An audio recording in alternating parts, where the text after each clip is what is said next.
Hi everyone, welcome back to the channel. Today it's Wednesday the 22nd of March. I'm just by our water tanker here. I was putting this on earlier, the valve, which is what we need to unlock it in the summer, and if you have a look, it's cracked. So I've got to order a new valve, and we still haven't finished painting it all up yet. It's still got to be painted up here, but this is where we need to put the new fitting on. 2-inch BSP thread. I mentioned a couple of weeks ago that we couldn't buy any more wood in for the biomass boiler, and a subscriber came to the rescue this morning. They've got 100 tons of wood a year, which they reckon they can supply us with, which will be pretty interesting. And speaking of which, we have to go and fill up the biomass boiler today. It's been raining non-stop. I think it's been one of the wettest Marches on record. We still can't get out to do any land work or anything like that at the moment because the ground is just too wet. So it's going to be a fair old while, I think, probably by the end of the month, until we can get back on the land. So the boiler's empty again. I remember we only filled this up not that long ago, but it's the hole in the middle which needs filling up, and there's a wall in between, which again, I cannot break the wall. You've got to be really, really careful. But yeah, we need to fill this hole in, so up it goes.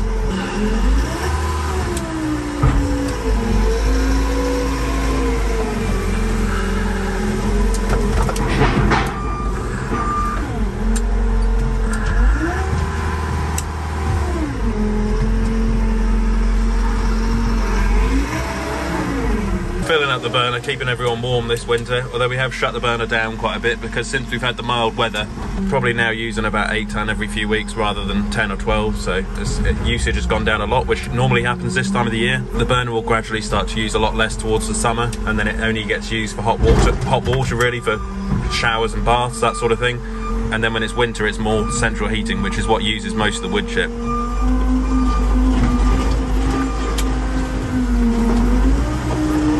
Got this tanker which has turned up, which is Omex to do with the sugar beet, and we've also got the Omex in, I believe, for some potato land which we rented out this year as well. So, as a lot of you know, we're running out of silage. We've literally got like hardly any silage left because we couldn't make enough last year due to the drought. They say in Norfolk, in this part of the world, there's probably a drought once in every 5 years, so we are hoping this year to make more bales and not to get a drought, hopefully, but you can never tell because the weather's so unpredictable. And this is my pit, which has got to be emptied out. It's got silage wrap in there at the moment. There's a good load of waste plastic which has got to come out of there soon.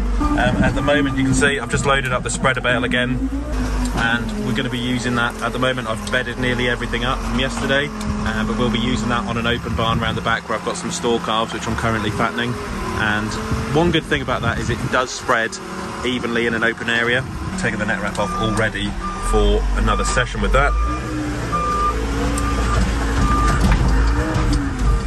And yeah, we are really, really busy at the moment. We're calving the cows, fattening animals up. Then we've got the biomass, renewable energy, the livery yard as well, which is really flat out with silage and all that sort of stuff. And then we're about to get the cattle out as well. So it's just keeping everything tickety-boo and keeping everyone happy, and trying not to get run over by cars when they come past here, particularly delivery drivers. They always go past here at about 70 miles an hour and nearly get taken out by the silage bale, but we've got a job to do, so we've got to feed some animals.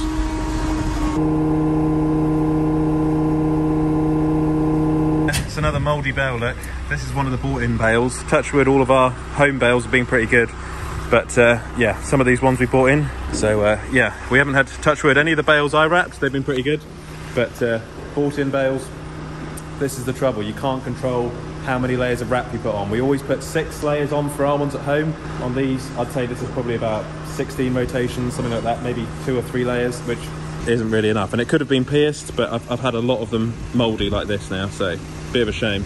To show you what I mean, this was some silage. This is Italian ryegrass in here. Lovely grass, and I wrapped it 6 times to try and save it, and every single one of these bales has been really, really good. Never had an issue with them. None of them have been mouldy. But yeah, you get some thinner wrap stuff, and then you can have problems. So I know it's a little bit more expensive to go up to 6 layers, 5 layers, 6 layers, but it is worth it in the long run because you do make a better bale, if that makes sense. So yeah, a bit of a shame about that bale earlier, but we have had quite a few of them now from bought-in silage. Will this bale be any better? There we go. That's better. That's more like it. I want these pallet tines because we're going to go off to a farm tomorrow. Ended up with a couple of bags left over from the spring barley this year when we were planting the spring barley with the 8RX, and we just advertised the bags, and a small farmer from Suffolk bought them. So we're going to load the bags up onto a trailer to take them down tomorrow. Do with a good wash off this loader. I started washing it off yesterday, but it's going to take a fair while to get the rest of winter's muck off. When I get those cattle out in spring, I'll have a good session, tidy up this Manitou and get it all tidy, get it cleaned up again for summer.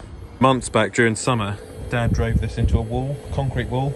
The wall was smashed up. That Manitou has coped pretty well with it. Not really much damage, to be fair. That has done quite well. I think Manitou 1, wall 0. The Defender I've been using every day this year. It could do with a good bath, to be fair. I've noticed at the bottom it started to get quite a lot of rust down here from the winter. It's down the bottom here, so if anyone knows about how you get rid of the rust on these Defenders, maybe you can powder coat them or something like that. Well, just put a bit of oil on there or something like that from the workshop, see if that just cures it. Yeah, leave a comment in the comment section. So you guys will quite like this today because we've got this barley which is going, and to get to it we've got to get to the trailer, and obviously to get to the trailer we've got to move this little honey out of the way. The 135, which you haven't seen in a long time. This has sat here since nearly last year, some point last year. It hasn't moved. Let's see.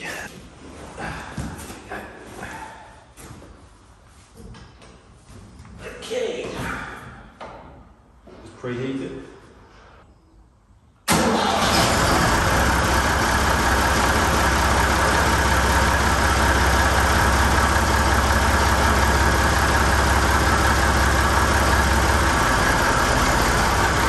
Alright, so she's alive. She's obviously got enough charge in her to fire up.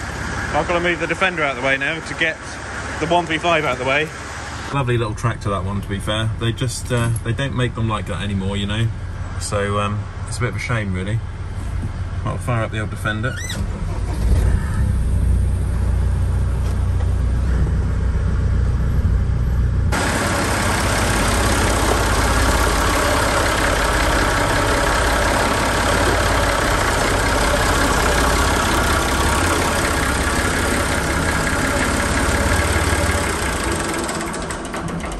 So now we're about to go and get the seed bags. I tell you, I love the smell of like the old diesel you get off the old tractors, especially that 135. It's got a lovely sort of old burnt oil smell about it, which you just don't get with the new stuff. Good thing about the 630, you can squeeze in these small spaces. Oh, mine 135, a big inexpensive mistake. Up she goes. Don't hit the trailer.